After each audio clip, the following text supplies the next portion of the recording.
suis Normand Tétrault, je suis ingénieur gradué de l'École polytechnique de Montréal. Je suis président fondateur de Soconex, une entreprise spécialisée en réfection de béton.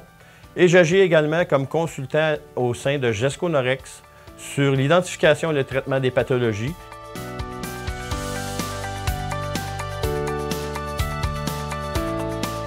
Mon nom est Patrick Savoie, j'ai un bac en physique pure et j'ai été directeur des ventes pour un grossiste de produits d'énergie renouvelable pendant 10 ans.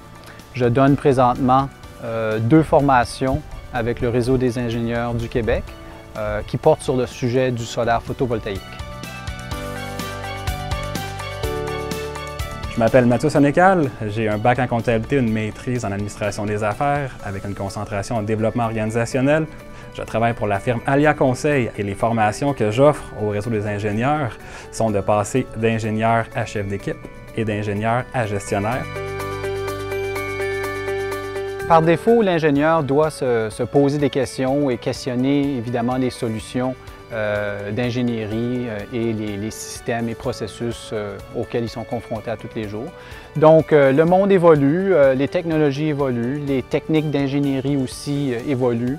Alors, je pense que l'ingénieur doit poursuivre ses connaissances et se mettre à jour. Autant en sociologie qu'en technique, l'histoire nous apprend qu'il y a eu des erreurs de fait, on ne veut pas les répéter.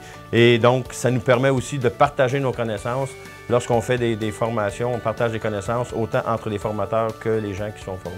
On sentait que c'était un besoin qui était là dans l'industrie en général. La clientèle ingénieure est très intéressante parce que elle pose des bonnes questions et ça m'amène, en tant que professionnel, de me former moi-même en retour pour aller trouver les réponses à leurs questions. Plus l'ingénieur avance dans sa carrière, plus il va délaisser le technique et plus l'ingénieur va se mettre à gérer des humains, à gérer des individus. Et c'est cette conscience-là, donc c'est cette prise de conscience-là qu'on vient chercher dans ma formation. Donc, quelle habileté de gestion j'ai besoin pour être capable de gérer des individus et me délaisser un petit peu du technique. Suite aux formations, en fait, ma récompense à moi, c'est quand les individus me contactent pour me dire qu'il y a eu un changement dans leur façon de gérer les individus. La prise de conscience qu'on a faite au courant de la formation va être utile dans leur travail. Donc, pour moi, c'est très gratifiant et je peux ressentir que les gens y en retirent beaucoup de ces apprentissages-là.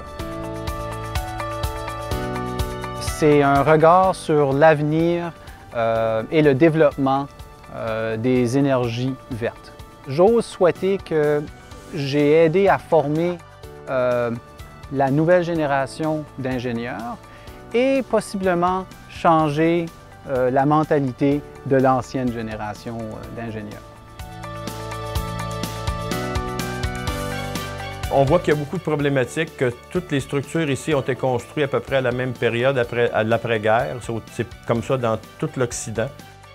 Dans mon domaine, la réhabilitation, la réparation et le traitement des structures existantes, c'est beaucoup plus complexe que la construction neuve.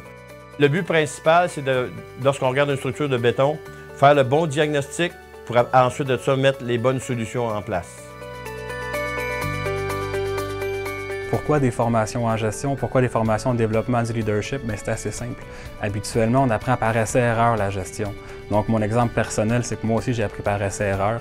Et j'aimerais ça que les gens ne le laissent pas par essai-erreur. Donc, viennent chercher des connaissances avant de se lancer en gestion pour justement partir du bon pied et pas faire les erreurs que j'ai pu commettre dans le passé. Au niveau professionnel, j'aimerais bien qu'un jour, on réussisse à construire des infrastructures qui vont avoir une grande durée de vie.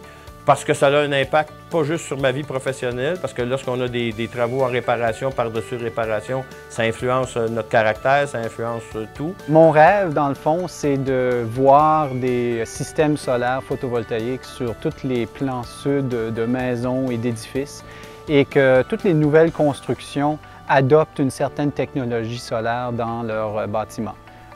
Pour moi, ça, si on arrive là, j'aurai accompli mon mandat de visionnaire, si on veut. Et essentiellement, je pense que ça serait pour le mieux pour le monde, la planète et l'environnement.